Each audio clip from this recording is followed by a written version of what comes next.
एक समय की बात है, किसी साहूकार के 7 बेटे और एक बेटी थी।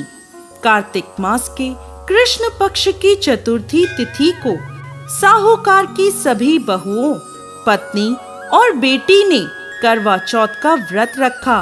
जब साहूकार के बेटे भोजन करने बैठे तो अपनी बहन से खाना खाने को कहने लगे, तो वह बोली, भाई अभी चांद नहीं निकला, चांद को अर्घ देकर मैं भोजन करूंगी। साहूकार के बेटे अपनी बहन से बहुत प्रेम करते थे। वो अपनी बहन को भूख से व्याकुल नहीं देख पाए, तो उन्होंने नगर के पास पहाड़ी पर एक दीपक जलाकर चलनी की ओट में रख दिया और बहन से बोले, देखो बहन, चांद निकल आया, अब तुम अपना व्रत खोल सकती हो। साहूकार की बेटी अपनी भाभियों से कहने लगी, भाभी चांद निकल आया है, चलो अर्घ देकर भोजन कर लें। यह सुन भाभियां बोली, बाईसा ये तो आपका चांद निकला है, हमारा चांद निकलने में अभी समय है। भूख से व्याकुल वो चांद को अर्घ देकर भोजन करने बैठ गई। जैसे ही पहला घास खाया उसे छींक आ गई, दूसरा घास खाते ही उसमें बाल निकल आया और तीसरा घास खाने ही वाली थी कि ससुराल से बुलावा आ गया, पति बीमार है, जैसी भी हालत में हो तुरंत ससुराल पहुँचे उसे विदा करने के लिए। जब माँ ने बक्से से कपड़े निकाले तो बार बार काले और सफेद कपड़े निकले। वह बोली, माँ तुम ये सब रहने दो। माँ घबराकर बेटी से बोली, बेटा रास्ते में जो भी छोटा बड़ा मिले सबके पैर छूती जाना, और जो कोई भी बूढ़ सुहागन होने का आशीर्वाद दे वहीं अपने पल्ले में गांठ बांध देना। वह बोली, ठीक है माँ, और वह अपने ससुराल चल दी। रास्ते में जो भी मिलता वो उन सब के पांव छूती गई। सबने सुखी रहो, खुश रहो, पीहर का सुख देखो, यही आशीर्वाद दिया। ऐसे ही वो अपने ससुराल पहुंच गई। ससुराल के आंगन में छोटी ननद खेल रही थी। जब उसके पांव छुए तो उसने आशीर्वाद दिया, सदा सौभाग्यवती रहो, पुत्रवती हो। यह सुनते ही उसने अपने पल्ले पर गांठ बांध ली। अंदर गई तो देखा उसके पति का शव रखा है और उसे ले जाने की तैयारी हो रही है। वो बहुत रोई। जैसे ही उसके पति को ले जाने लगे वो रोती हुई बोली, मैं इन्हें कहीं नहीं जाने दूंगी। जब कोई नहीं माना तो बोली, मैं साथ में चलूंगी। जब वह नहीं मानी तो सब बोले, ले चलो साथ में।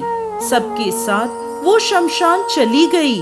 अंतिम संस्कार का समय हुआ तो वो बोली, मैं इन्हें नहीं जलाने दूंगी।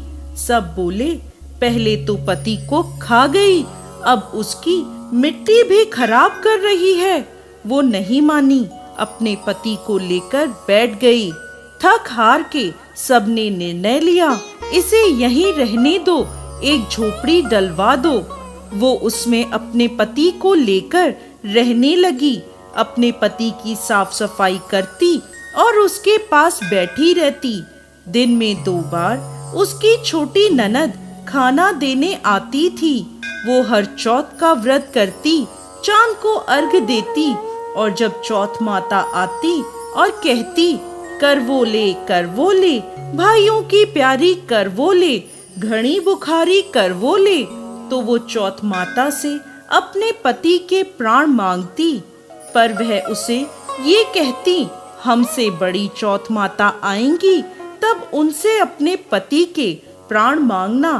एक एक करके सभी चौथ आईं और सभी यह कहकर चली गईं। अश्विन की चौथ माता बोली, तुझसे कार्तिक की बड़ी चौथ माता नाराज हैं, वही तेरा सुहाग लौटाएंगी। तू उनके पैर मत छोड़ना और 16 श्रृंगार का सारा सामान तैयार कर लेना। जब कार्तिक की बड़ी चौथ करवा चौथ आई तो उसने अपनी छोटी ननद से 16 श्रृंगार का सुहाग का सामान मंगवाया और करवे भी मंगवाए। जब सास को ये पता चला तो वो बोली, पागल हो गई है, जो मांगती है दे दो। साहूकार की बेटी ने करवा चौथ का व्रत रखा, चांद को अर्घ दिया और जोत करी। जब चौथ माता प्रकट हुई तो बोली, करवो ले भाइयों की प्यारी करवो ले, दिन में चांद उगाने वाली करवो ले, घड़ी बुखारी करवो ले। उसने उनके पैर पकड़ लिए और बोली, माता मेरा सुहाग वापस करो। चौथ माता बोली, तू तो बड़ी भूखी है, 7 भाइयों की प्यारी बहन है, तो सुहाग का तेरे लिए क्या काम। वह बोली, नहीं माता, मैं आपके पैर तब तक नहीं छोड़ूंगी जब तक आप मेरा सुहाग वापस नहीं करती। उसने एक एक करके चौथ माता को सुहाग का सारा सामान दे दिया। चौथ माता ने अपनी आंखों से काजल निकाला, नाखूनों से मेहंदी, मांग से सिंदूर निकाला और उसे करवे में घोलकर छोटी उंगली से छींटा दिया, जिससे उसका पति जीवित हो गया। और चौथ माता जाते जाते उसकी झोपड़ी पर लात मार गई, जिससे उसकी झोपड़ी महल बन गई। उसका पति जीवित हो गया। जब छोटी ननद खाना लेकर आई तो देखा भाभी की झोपड़ी की जगह महल खड़ा है। वो ननद को देखते ही दौड़ी दौड़ी उसके पास आई और बोली, देखो बाईसा, आपका भाई वापस आ गया। घर जाओ, सासू जी से कहो गाजे बाजे से हमें लेने आए।